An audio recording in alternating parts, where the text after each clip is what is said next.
ساڵتان لەبێت بینەرانی کورسات نیوز مناڕۆتۆفیقم لاڵخێم شەوی پانۆراما پێتانگەیشتنەوە بۆ قسە و باسکردن لەسەر حکومڕانی تەندروست و خزمەتی خەڵک.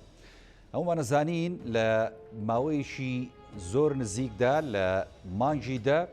پرۆسەی هەڵبژاردننی پێشوەختی ئەنجومەنی نوێنەرانی عێراق بەڕێواچێت. کوردیش وەکو بەشێکی سەرەکی لە مەڵبژاردنە بەشدارە و دەیەوێت زۆرترین کورسیەکان بۆ خۆی مسۆگەر بکات بۆ ئەوەی کە بەشدار بێت لە حکومڕانیشی تەندروست لە عێراق و لە ڕێگەی حکومڕانیەوە هەرێمی کوردستانیش بتوانێت سوود ببینێت لە حکومڕانێت تەندروست و باشەکەی کە لە بەغدا دێتە ئاراوە بە ئاراستەی خزمەتکردنی کۆمەڵانی خەڵکی کوردستان بە بێ جیاوازی لە سەر هەموو ئاستەکان لە هەموو بوارە جیاجیەکاندا.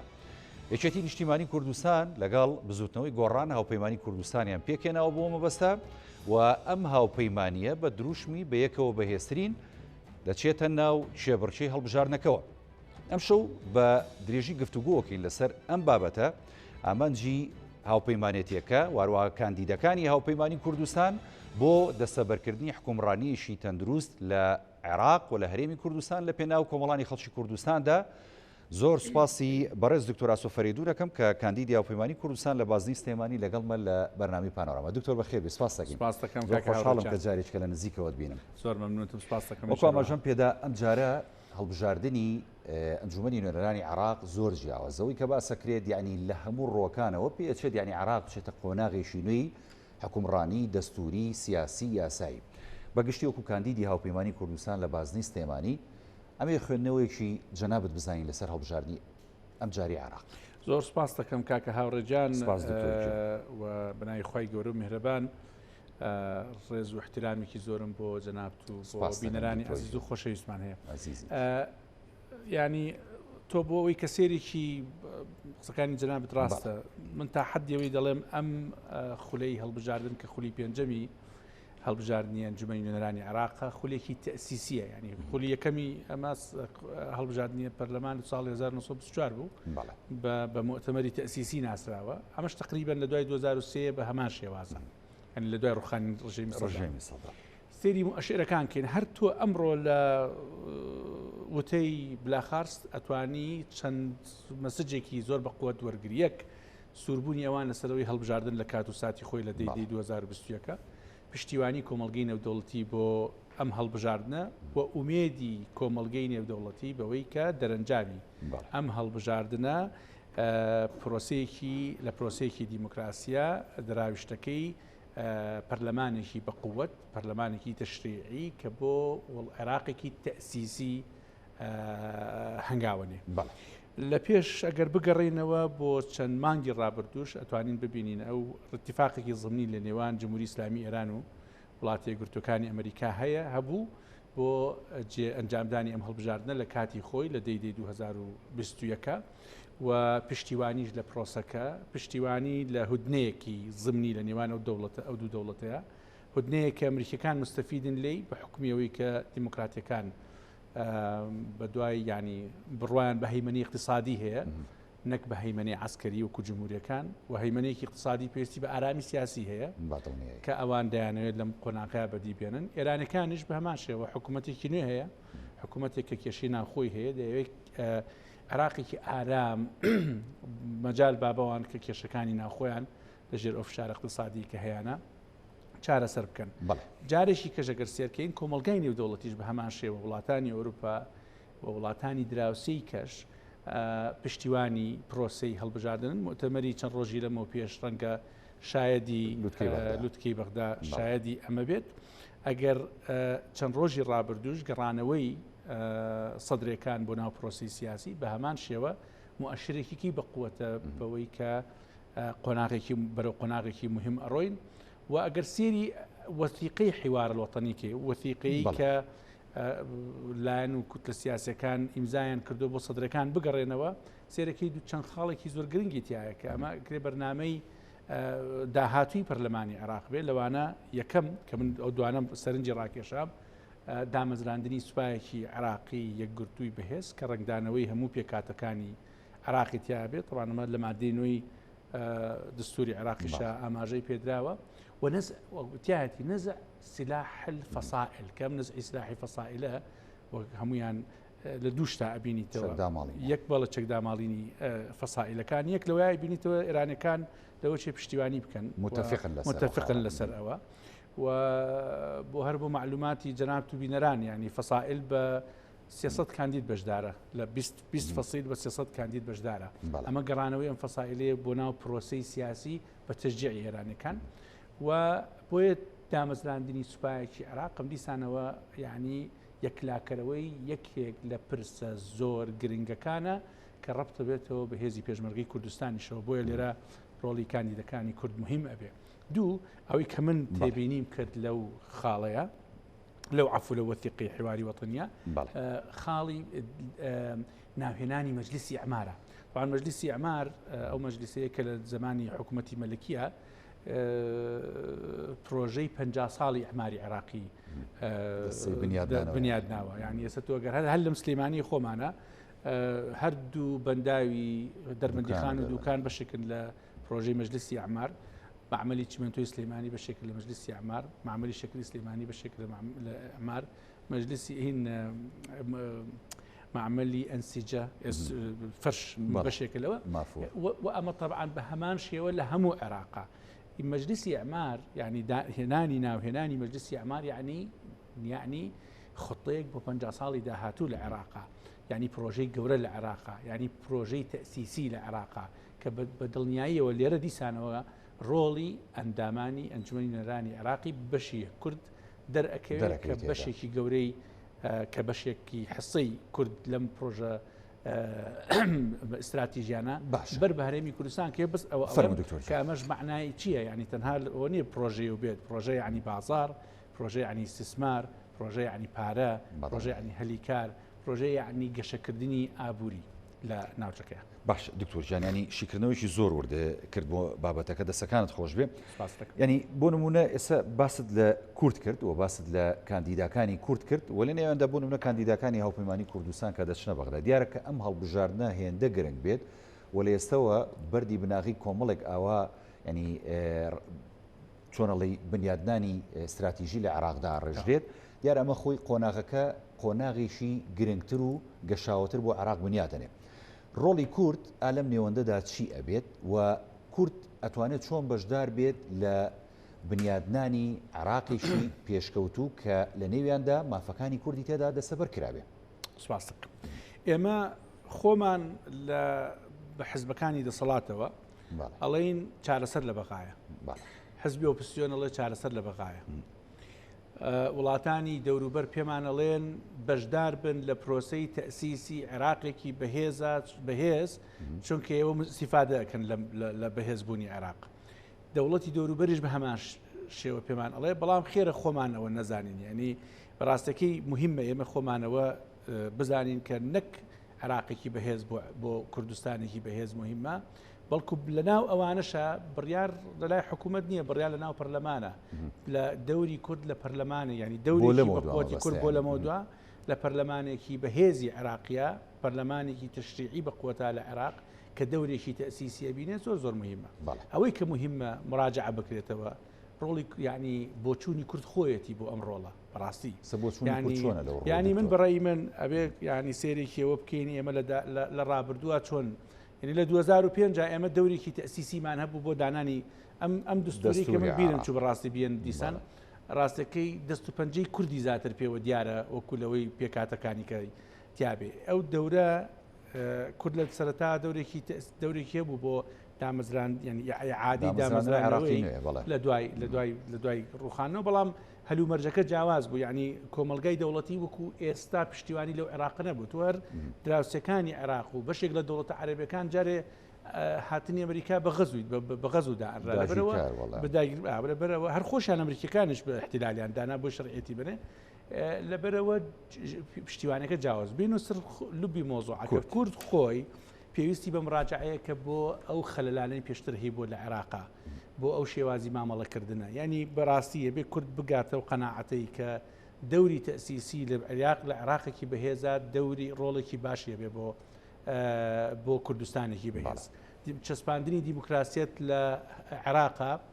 ڕنگدانەوەی باش و کاریگەری باشی ئەبێ لەسەر کوردستان و هەرێمی کوردستان ئابوووریەکی بەهێز لە عێراقا ینی ئابوووریەکی بەهێز لە هەرێمی کوردستان یعنی بوونی موچە ینی بوونی بوجە یعنی کرانەوەی بازار یعنی ئەوە نامێنێ سلێمانی لە بازارێکی داخراوی قەتیسکراوە خۆی لە ناو خۆیان تەنها مامەڵە لەگەڵ خۆیان بکاتەوە لەسەر بەغا و من حەزەکەم دوایی ئیشارەیەکی پێ بم بەوەشە ینی لەبەرەوە لەمەشا کە زۆر مهمە ئەوەیە کە ئێمە کاڵیم ئێمە بێکۆ بەهێزترین ینی من بەڕای من بێکۆ بەهێزترین وەکو هەموو لایەنەکانیش ینی لەموکو هەموو کورد تۆ سێر کە سەدرەکان خاوەنی 54 کورسین باش ئێمە دایم بە معدل تقریبا کوردەکان کورد خاوەنی 56 بۆ 60 کورسی پەرلەمانیە بەڵام سەدرەکان ئەتوانن قەرار بن ساحەی و حەلەبی سیاسی بشڵژێرن ئەتوانن بڕیار بن هەڵبژاردن بکەنیان نەکەن ئەتوانن بڕیار بن ینی بڕیارەیەن لە تەحالفاتی سیاسیە ئەتوان بڕیار بن لە دانانی سەرۆکایەتەکانە بڕیاریش بن هەڵبژاردن خەریک بوو بڕیاریش بن هەڵبژاردن ینی پرۆسی سیاسی لە عێراقا تووشی شڵەژان بوو کە سەدرەکان لێ هاتنە دەرەوە باشە کورد بوو بە 56ەوە یان 60 کورسیەوە نتوانانی ئەو ڕۆڵی هەبێ بۆیە من لێرە تەکید لەسەرەوە ئەەکەمەوە کورد بە هەموو حزب سیاسەکان نەک تەنها بەیەکێتی و گەڕا بە مولایەنەکانی کە تەنها بە حزب بچووکەکانیش کە چه خاوەنی کورسیەک دوانیان سیانە بن و تەنها کەسایەتێکە سەربەخۆکانیش ئەمانە هیچ کام لەوانە بێڕۆڵ نین ینی هەموو یەکێک هەموو کورسیەک هەموو کاندیدێکی کورد لەوێ خاوەنی پێگی خۆی ئەبێ خاوەنی خەراری خۆی بێ خاوەنی بڕیاری خۆی بێ مامەڵەکردنی دروست لەگەڵ ئەم واقعەیە زۆر گرنگە ئەمجارە و دیسانەوە ئێڵێمەوە خۆمان ئەبێ بزانین چیمان لە عێراق بێ بووی بتوانین چیمان لیانێ و ئەتوانین ئێمە چی ڕۆڵێک ببینین ئێمە زۆر گرنگە ڕۆڵێکی تەسیسی لە بەهێزکردنی جومگەکانی حیاتی با بڵێنەوەی کە پێڵێن الحکومە ڕەشید و دیموکراسیەت و چونکە وەکووتم ینی بەقووەتبوونی دیموکراسیەت لەوێ شەفافیت لەوێ ئابووری لەوێ ینی بەهێزبوونی ئابووری دکتۆر ینی بیریشمان نەچێت زۆر جار لە ڕابردوو هەمیشە ئەوە وترا ینی عێراقیشی بەهێز هەرێمێکی لاوازی لە بەرامبەرا بینرا چونکە هەر کاتێک کە عێراق دەوترێت بەهێز بوو بێت ینی مافەکانی هەرێمی کوردستانی نەداوە خۆ لە دەستوری شاوکو و دەستوری جەنابە داماژەت پێدا کە ئێمەی کورد ڕۆڵێکی سەرەکیمان هەبوو لە دانانی زۆرێک لە مادەکانی کەچی هەر ئەو مادانەیەوە هەر ئەو دەستورەیە کە جێبەجێ ناکرێت لە بەغدا و حەقی کورد نادا بەڵام منەمە پرسیارەکەم وها بکەم کاتێک کە ڕەوڕەوەی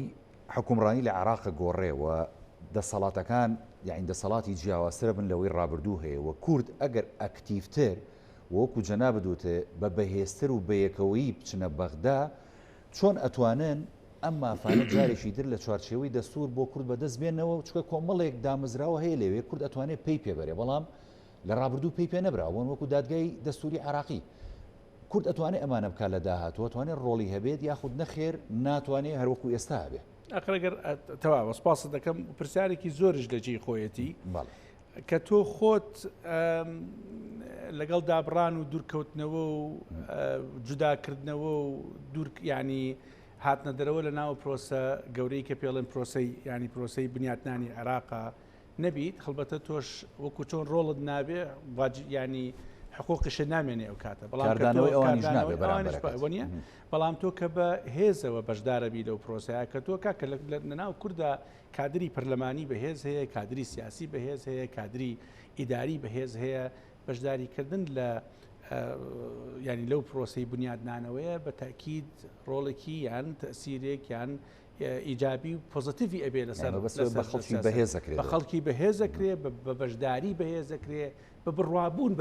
بە بەشداری بمبورە تۆکە خۆت بڕوات بە بەشداری بوون هەبێ و بە بڕوات بە بنیاتنان هەبێ و بە بڕوات بە مشارەکە هەبێ لە بەرامبەر بەوەشە دەستکەوتەکانی ئەچنیتەوە بەڵام تۆ بڕوات بە دوورکەوتنەوە هەبێت و بڕوا بە بەشداری نەکردن نەبێت ڕۆژ بە ڕۆژ تۆ دا ئەبڕێت و ناتوانانی ئێستا ینی ناتوانانی ئەو مافانە دەستت کەوێ من دیسانەوەی هەن باسێکی ئەوە ئەەکەم زانی عێراق کێشە و گرفتی زۆرە ینی لە ناو پێکاتەکان لە ناو حزب سیاسیەکان نەک لە ناو یەک پێکاتە لە ناو پێکاتەکانشە لە ناو خودی هەر پێکاتەیەک لە ناو حزب لایەنە سیاسەکانە کێشەی زۆر هەیە و کێشەی قوڵ هەیە و کێشەی تاریخی هەیە بەشێکی زۆر لەو کێشانە کە سیاسیان حل ناکرێت بە ڕێگەی پەیوەندی بەهێزی کۆمەڵایەتیەکری خۆی ئەمە تجروبەیەکی بەهێزی جەنابی مام جەلالمان هەیە بە ڕەحمەت بێ ینی بەو پەیوەندیە کۆمەڵایەتیە بەهێزەی کە دروستی کردبوو زۆر جار لەسەر مێزێکی پەیوەندی کۆمەڵایەتی کێشە سیاسەکانی نەک هەرپێکە نەک نێوان کورد و لایەنەکانی تر لە ناو لایەنەکانی کەشە چارەسەرەکرا بۆ ئێمە ئەو نزیکیە و دیسانەوە یعنی نەک تەنها بەشداریکردنمان لە پرۆسی سیاسی لە عێراقا بەس بوونی پەیوەندیەکی بەهێزی کۆمەڵایەتیش و علااقاتێکی باش لەگەڵ پێکەم و پێکاتەکانی عێراق بە تایبەتی بۆ یەکێتی یعنی اینێکی تاریخیشی هەیە ینی جزورێکی تاریخیشی هەیە ڕنگدانەوە و با بڵێن هینی خۆی ئەبێت مەردوداتی باشی ئەبێت باشانی پێ دوایە ئەو پەیوەندی مێژویانە کە جناب دەڵێ ڕیشەیەکی مێژووی هەیە لە نێوان بۆ نمونێسە لەگەڵ لایەنە شیعەکان بە دیاریکراوی هەمیشە لە کاتی سەردەمی شاغ و لە شۆڕشدا ینی یەکێتی زۆر پشتیوانی ئەوان بۆ ئەوانیش پشتیوانی بۆ نمونە کورد و یەکێتی بوون بەڵام بینیمان لە زۆرێک لە کێشەکانە ینی کاتێک کە حکومڕانی لە بەغداکرا حکومڕانێکی تەندروست نەبوو بەرامبەر بە هەرێمی کوردستان دکتۆر حیزب و ئەو هاوپەیمانەتیانی کە ئێستا پێکاتەوە بۆ بەشداریکردن لە هەڵبژاردن ئەتوانن ئەم ڕۆڵە بژێڕنەوە و ئەم پەیوەندیانە ئەکتیڤترکەن بۆ ئەوی کە حکومڕانیشی تەندروست دەداتوە لە عێراق پێشکەش کرێت لە چوارچێوە هەرێمی کوردستان سوودمەند بێ بەڕاستی و خەڵکی کوردستان سوودمەند بێت ئێمە جنابی مام جەلال تۆ گەرسێری کەیت ینی هاو خەباتەکانی ئەو جیلی یەکەم بڵێن جنابی مام جەلال ماڵی حەکیم ئەحمەد چەلەبی چادرچی ئەوانە بەحر العلوم باش ئەوانە ینی چل ساڵی زیاتر لە 40 ساڵی خەباتی هاوبەش ینی کیفاح مشترک ضد دیکتاتۆریە باشە ینی ئەمە وای کردبوو ئەو جیلێک ینی پەیوەندیت کۆمەڵاتەکان و علااقاتە تاریخێکی ئەم جیلە لە سیاسیینی عراقیین زۆرێک لە کێشەکانی چارەسەر ئەکرد ئەوەی لەسەر لە سیاستە حل نەئەکرا لە مێزی گفتوگۆی کۆمەڵایەتی و پەیوەندیە توندەکان و پتەوەکانە چارەسەرەکران ئێمە جیلێکمان هەیە بێ اعتراف بۆ بکەین جیلێکە ئەوەندەی کێشەی سیاسی لە نێوانە هەیە ئەمە بەس لە ناو کوردانیانی لایەنەکانی کەشە پێکاتەکانی کەشە هەیە پەیوەندیەکی کۆمەڵایەتی بەهێزیشی نییە زۆر گرنگە ئێمە بچینەوە بەو پەیوەندیانە کە هەم پەیوەندیە سیاسەکان هەم کۆمەڵایەتەکان بۆی کە بتوانین ئەو علااقەتە تەندروستی کە جەناب دەی فەرمیوەنت وە نەتیجەیەکی تەندروستیش بۆ هەرێمی کوردستان بەدەستبێنین ئەجا کە من حەزەکەم بەڕاستی لێرەیە باسی خاڵێ بکەم طبعا زۆربەی ئەو مافە دستوریانە کە علاقی بە مەسائلی نەتەوەتیەوە مثلەن پێگەی کورد لە ناو عێراقا ئەگەر سێریکە ینی لە مادەی یەکەوە تا ئەچێتە مادەی 144 ئەوەندە مادەی تایە کە باز لە یەکسانی ئەکا باسی مافی زمانەکە مافی کوردەکە باسی ئەسڵەن ئیقرارەکە بە سڵتاتی تەنفیزی تەشریعی قەزایی هەرێمی کوردستان تقریبا ئەوانە بوون بە مسلمات ینی ئەوەی کە ئێمە ئەم جارە بەڕای من ئەبێ گرنگی پێبین ئەو مادە دستوریانەیە کە علاقی بەسەر حقوقی مواتنەوە هەیە زانی کاکە هاوڕێ دستور زمانی مواتنەیە زمانی هاوڵاتی بوونە ئەو مافەی بۆ هاوڵاتیەک لە بەسرە هەیە بێ هەمان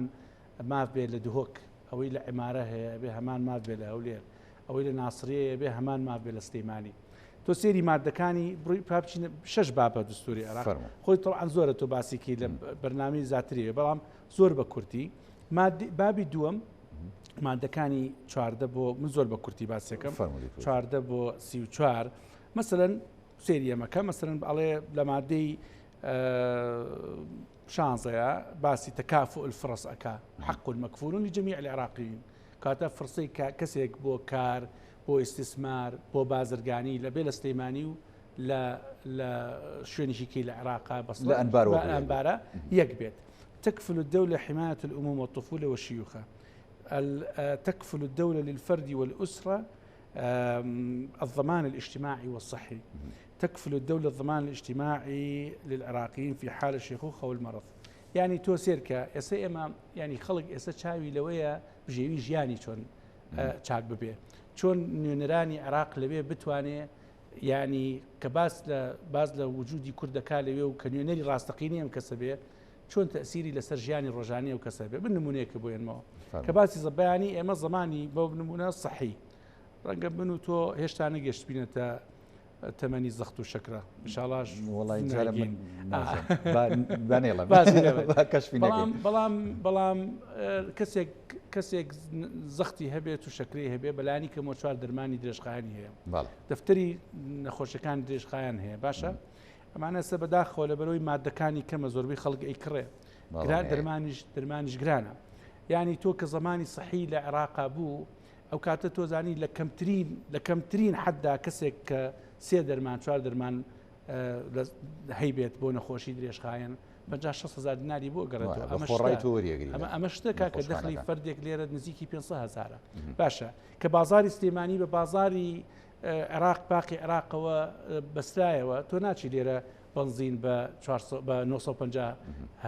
950 دینار بکڕیت و لە کەرکووک و لە باقی عێراقا بە 450 کڕی خەڵک ێستا دڵخۆشە بەوەی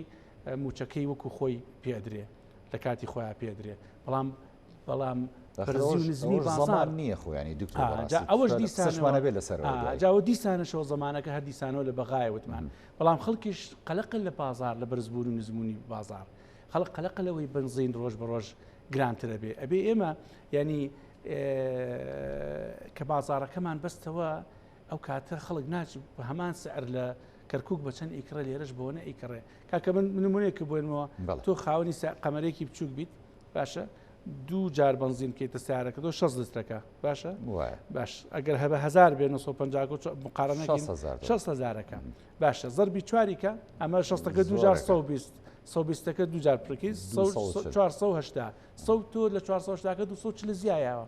مقارنەتەن بە 200,000 کەمە ئەمڕۆ کە دەخلی ناوەڕاستی کە متوسطی دەخل 500 بێ ئەمە بڵێم لە زمانی یان ئێمە مشکلەی بۆ نمونە کەسانی پێداویستی تایبەتمان هەیە هەموو ڕۆژە لەسەر تەلەڤیزیۆنەی بینین بۆ کێشەیەکی گەورەیە وەزانین لە کاتی قێرانی حکوومەتی هەرێمە ئەمە کێشەیەکە بۆ بەشێکی زۆری لە کەسوکاری منی تۆ گرتوتەوە کە مادەی دستور جێبەجێ بێت و حقوقی کەسانی پێداویستی تایبەت لە عێراقا بدرێ و ئێمەش بەهێز بین لە بەغایە ئەم مردودێکی جابی هەبێ و بە هەمان هەبێ دکتۆر ئەمەوە پرسم بەس مەسلەی هێزە و یەکگرتووی ئێمەیەکەوە کات ئەم مافانی کە جەناب داماژەی پێدی لە دەستوری عراقیە ئەگەر بۆ هاوڵاتیشی بەسرە ئەوە هەبێت ئەبێ هاوڵاتیشی زاخۆش ئەمەوە بگرێ ئەینکەواتە بە هێزەکەیەوەکە کێم ئەمە بەدەستبێنین یاخود نەخێر کۆمەڵێک هەورازونشێ و هەیە لە بەردەمی کووردا کە هەمیشە کاتێک کە دێتە سەر مافەکانی بۆ نمونە هەموو پێکاتەکان لە عراق بەرامبەر بە کورد یەکەگرن بۆ نمونە لەسەر مەسلەی دارایی لە ڕابردووە بینیمان ینی کە چی بە کورد کراوە ساڵە جیاوازەکانمان بینی کە پارە هات نەهات بەغا ئەینێرە ناینێرێ ئێستا مەسەری 200 ملیارەکەش خۆ هەروایە یعنی زەمان نییە و تا ئێستا 2 مانگ هاتووە نازای مانگی سێمیان نایە بۆ کۆتاییهێنان بەوەی کە خەڵک دڵی لە مشتیا بێ بۆ کۆتاییهێنان بەوەی کە ئیتر خەڵک چاوەڕێ نەکان موچەکەی لێ ببڕێ بۆ کۆتاییهێنان بەوەی کە ئیتر هەموو خزمەتەکان لە پێناوی خەڵکا بێت ئەمانە چۆن بەدیەت بەس بە دەرچوونی کۆمەڵێک کاندید و چوونە بەغدایان کۆتایی پێت یاخود نەخێر کۆمەڵێک کاریکە هەیە کە بێ لە پشت ئەمەوە بکرێ بەڕاستی ینی کاکە هاوڕێ بۆ بزانام ئاماژەشم پێ کرد بەڵام زۆر گرنگە بە ئەمە باس کەمەوە یعنی گرنگترین شت باوەڕبوونی خۆمانە باوەڕبوونی خۆمان بە دەرەجەی مشارەکەمان لە عێراق مشارەکەیەکی بەهێز بۆ عێراقێکی بەهێز بۆ عێراقێکی دیموکراسی نەک ئەمە خۆمان نایە ئەمە نەک خۆمان ینی ئەمە نییە کە خۆمان بڕوامان پێ بێ هەموو خەڵگەمەی پێوتوین ینی وڵاتی دەوروبەرەمەی پێوتوین وڵاتەکانی دەوروبەرەمان پێوتوین کۆمەلگای نێودەوڵەتیەمان پێوتوین لە تەسریحی لە تەسریحاتی هەموو سیاسیەکانی دنیاە ئەبینین پشتیوانی لە عێراقێکی بەهێزەکرێ ئێمەش پشتیوان بین لە عێراقێکی بەهێز لە عێراقێکی دیموکراسی لە عێراقێکی شەفاف لە عێراقێک بەبێ فەساد عەرە بڵێ نەخەرە العەظم یعنی ئێسقانی خواردووە باشە ئەو لە محارەبەکردنی فەساد لە شەفافیەت لە بەهێزکردنی ئابووری ینی خۆمانە بێجارێ بڕوامان بەو بەشداری بوونە بەهێزە هەبێ دروست بۆ بڕوابوونیانی تەسەوڕەکەم بەڵێ تەسەوڕەکەم ئەگەر سەیری تەنانەت ینی سێری هەموو بەشداری هەموو لایەنە سیاسەکان بکەیت تەوەجوهەکە لە هەرێمی کوردستان بە هەموو حزب لایەنە سیاسەکانەوە تەوەجوهێکی جیاوازە لە 5 ساڵ لەمەوە پێش تەوەجوهێکی بنیاتنەرە بۆ عێراقێکی بەهێز و ڕۆڵێکی گەورەتر لە ناو پەرلەمانێکی بەهێزە. من یەک شتی کە حەزەکەم ئاماژەی پێ بەلامەوە گرنگە ئەگەر ئەزانین چی پەرلەمان ئەوەنە مهمە تۆ حکوومەتە خەی دوایەکی لە پەرلەمانەوە دروستی حکوومەتێکی کە دروستەکەیتەوە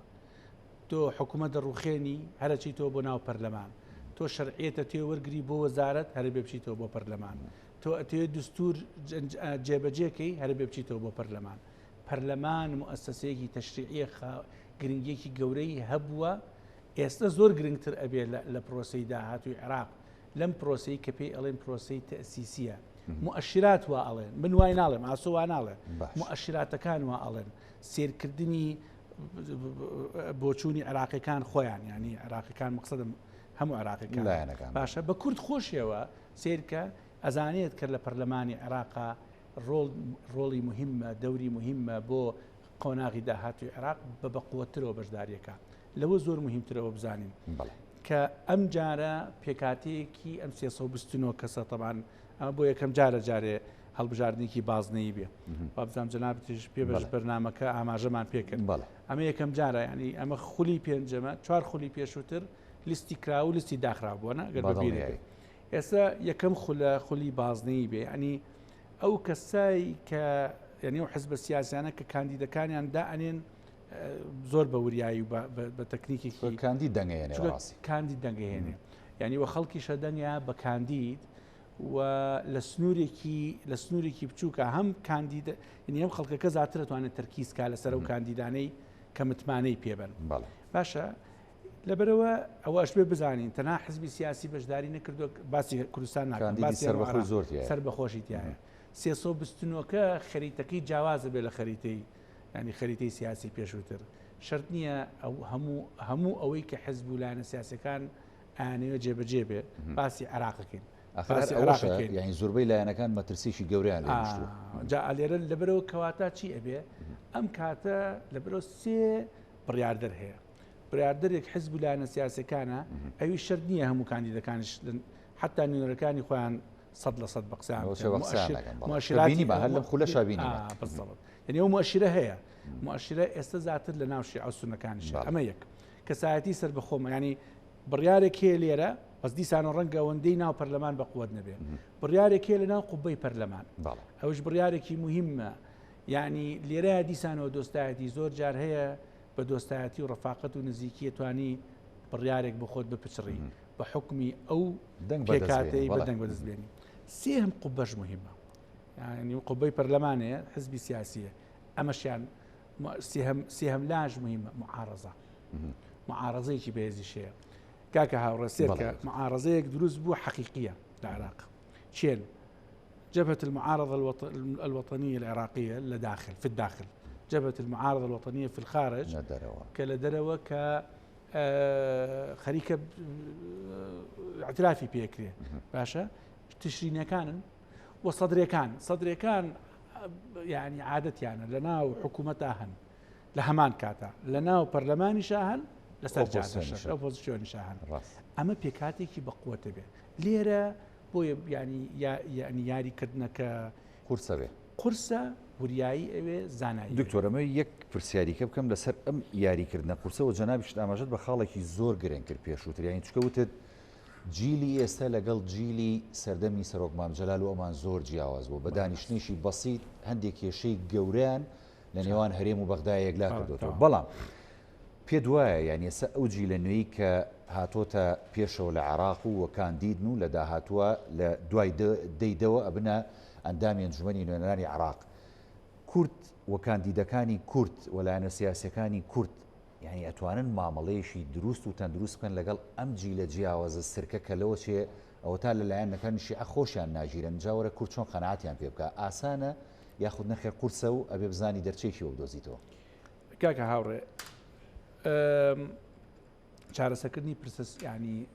مەسیڕیەکان پێویستی بە تەواجدی بەردەوام هەیە لە بەغا ینی تەنها بەوە ناکرێ وەفتێکی سیاسی لێرەوە بڕوا بۆ ئەوێ لەوێ چەند ڕۆژێک بمێنێتەوە ئەوە ڕۆڵی هەیە دەوری هەیە بە تەکید بەڵام پێویستمان بە بوونی جیلێکە لە ناو پەرلەمان لە ناو کوردەکان لە هەموو لایەنەکان کە علااقاتێکی بەهێز و تون دروستەکە لەگەڵ ئەم جیلە تازەی کە جنابەتە فەرمووت ئەم بینەی نییە ئەم جزورە تاریخی نییە ئەم پەیوەندیە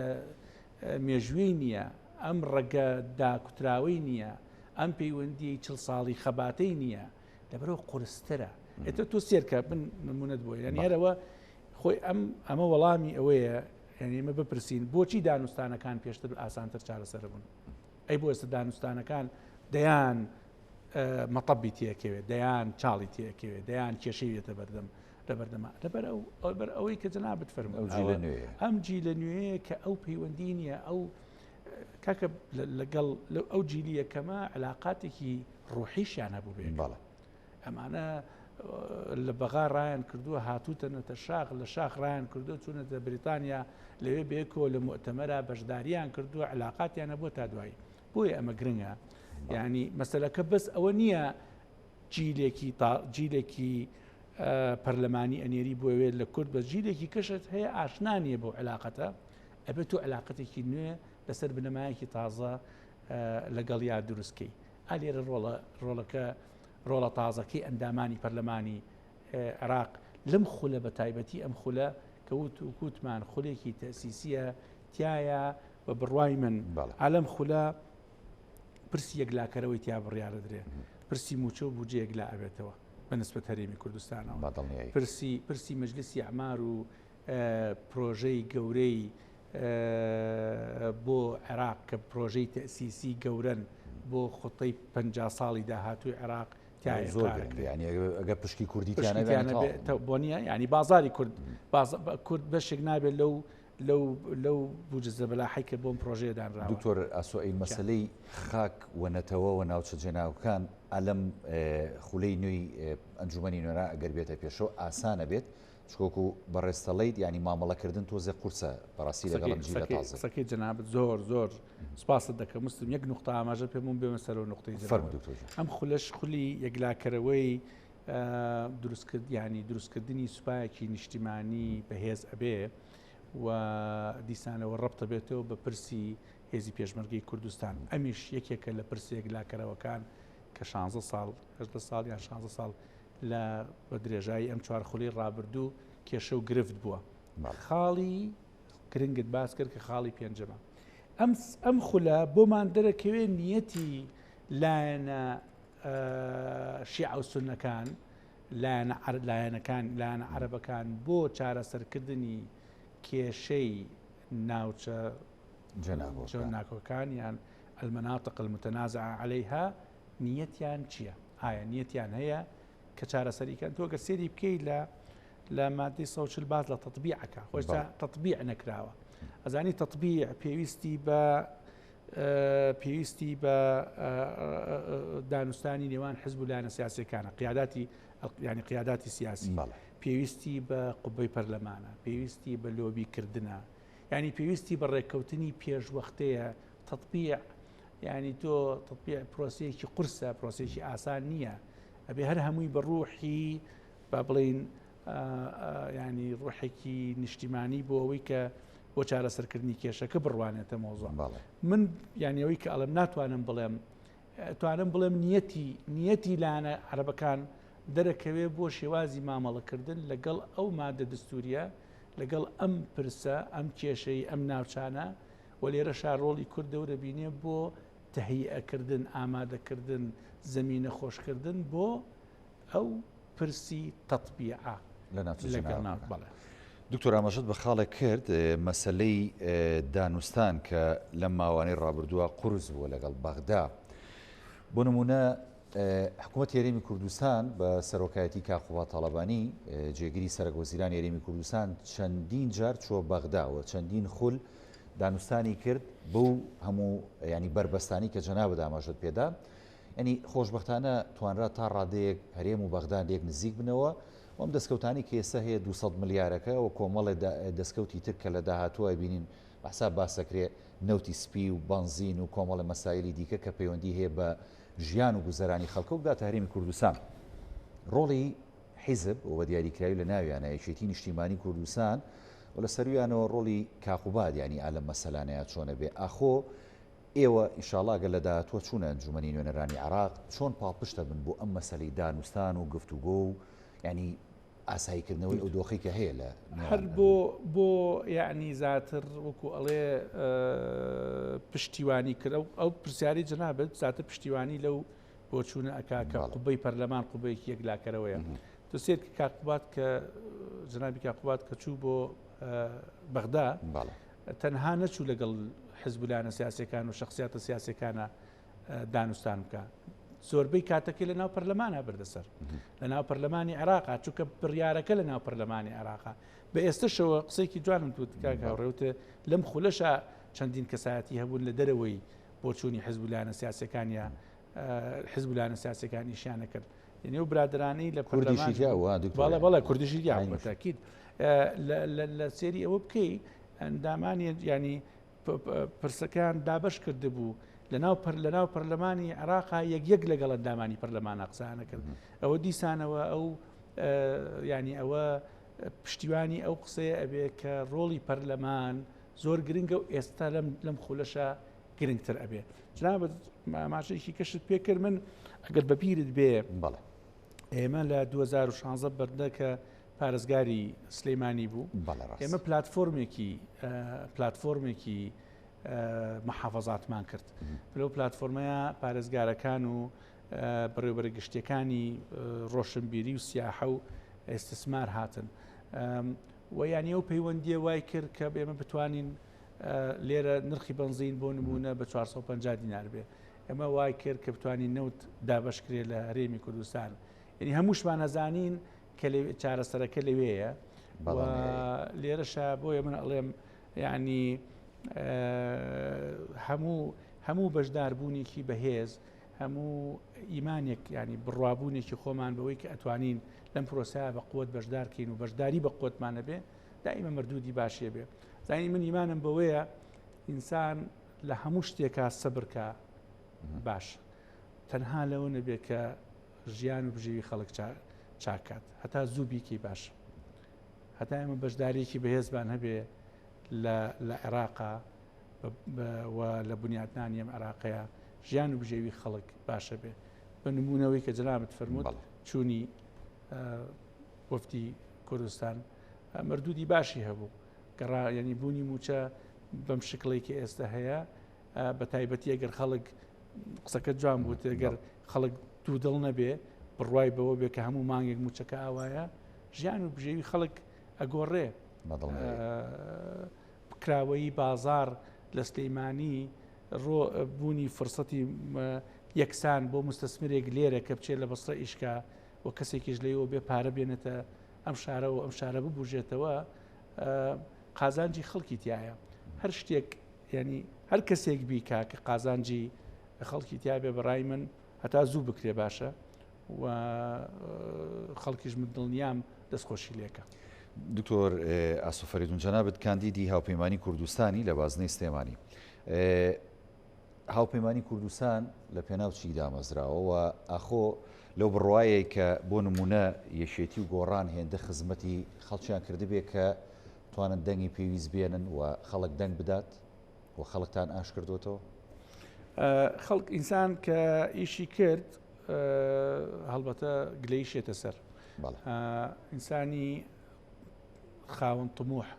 ئەو ئینسانی قەت ڕازی نابێ بەوەی کە ئەوەی کە پێشکەشی کردووە دایمە طموحی باشتریە بێ هەتا باش بین هێشتا ئەکرێ باشتر بین کە باشتریش بووین هەل لێوەشەوە ئەکرێ باشتر بین جارێ پێش هەموو شتێک ئەو هاوپەیمانی نێوانیشێتی و گۆڕان ئارامیەکی سەرشەقامی بەلایانی کەم بوو ئەم هەڵبژاردنە و دواتریش خواستی خەڵکی سلەیمانی بووە کە ئەم هاوپەیمانیە دروست بێ جگەل لەوەی کە خواستی جنابی کاک نوشیروانی ڕەحمەتی و جنابی مام جەلال بووە لەبەرەوە بڕوام وایە من لە وەڵۆ پێش باششم کردوتم کاڵم بێکەوە بەهێزترین من بڕوام بە هەموو کەسێکی کورد هەیە کە بچێتە پەرلەمان هەموو حزبولایەنێکی سیاسی هەیە بەڵام ئێمەش لێرە ئەتوانین ڕۆڵی گەورەمان ئەبێ هەم بە حکمی عمقە تاریخەکەمان هەم بە حکمی پێگەکەمان لە بەغدا هەم بە حکمی وجود و ژمارەمان خەڵک کە متمانەمان ینی خەڵک کە متمانەمان پێ بە هەتا بەهێزتر متمانەمان پێ با ئێمەش بەهێزتر دەتوانین لە بەغایەدا کورتکە پارێزگاری لە مافەکانی بکەین. من تقریبان کاتم بەرەو کۆتاییە چێ دکتۆر ئاسویانی ئەمێ جەنابەت وەکو کاندیدی هاوپەیمانی کوردستان ئینشاءڵڵا بۆ داهاتوو ینی بەدڵنیایم هەر کاندیدێک ینی پرۆژە و کار و استراتیژی ئیشکردنی خۆی هەیە لەگەڵ هاوپەیمانێتێکی و لەگەڵ ئەو فراکسیۆنی کە دەچێتە ئەوێ و جەنابیشتە زانین ینی من وەسفت ناکەم ینی خۆ دیاری و خەڵکت ناسێ لە شاری سلێمانێ سەردەمانێک پارێزگار بووی خزمەتت کردو بە شاری سلێمانی ئەمە دوا سەرنج وە دوا پەیام ئەگەر شتێکتە بێ بڵێ تاشیدم ئەمە دوا چاوپێکەوتنیشمان نابێت چاوپێکەوتنەکانمان بەردەوامە بێ و جەنابە دیچێکە بی لەوانی کە چەند جارێک کردەوە چێ بیتە میوانمان. زۆر سپاسە دەکەم هەر کاتێک من بێم و لە خزمەتی خەڵکا بم مشرفە بم پێی و گەورە بم پێی. دوا پەیام ئەوەیە کە خەڵک لەگەڵەوەی کە ڕەنگە بڕوای کەمتر مابێ بە پرۆسی سیاسی لە هەموو عێراقا ئەمە بەس تەنها سلێمانی ناگرێتەوە ئەمە کێشەیەک هەموو حیزبولانە سیاسەکان هەیەە بەڵام خەڵک ئەم ینی مافە دیموکراسی خۆی لە دەست نەیات بچێتە سەر سنووقەکان کێشە نیە چۆن دەنگەیە مهم ئەوەیە چۆن بچێتە سەر سنووقی دەنگدان و بەشداری لەم پرۆسەیە بکە ئەم هەڵبژاردنە بازنەکان بچووکترن زیاتر بە وردیەوە با سێری کاندیدەکان بکەن ئەو کاندیدەی کە خۆیان بەوەی ئەزانن مێژوویەکی باشی هەیە کارێکی پێشینەی هەیە لە خزمەتی خەڵکە بەدەم خەڵکەوە بووە بڕوایان پێیەتی کە من زۆر مەسلەی ینی زانینی زمانی عەرەبیش بەمووی مەزانم ینی بەڕاستی بۆ بەغدا بۆ ینی ئەوەی کە ئەو پەیوەندی هەیە و زمان زانینەی هەیە و بڕوایان پێوێتی کە ئەتوانێن نوێنەی ڕاستەقینەیان بێ دەنگی بنێ لە هەر حیزبولانێکی سیاسی بێ چکە لە دوجارە ئەو کەسەیە لە پەرلەمانی عێراقا ئەتوانێ خزمەتی و خەڵکە بکە. زۆر سوپاس بۆ برای ئازیزم دکتۆر ئاسف فەریدون کاندیدی هاوپەیمانی کوردستان لە بازنەی سلێمانی کە لە بەرنامەی پانۆراما لەگەڵ بوو. زۆر پێی گەورە بووم مەمنون. سپاس دەکەین خۆتان گەورن دکتۆر گیان سپاس.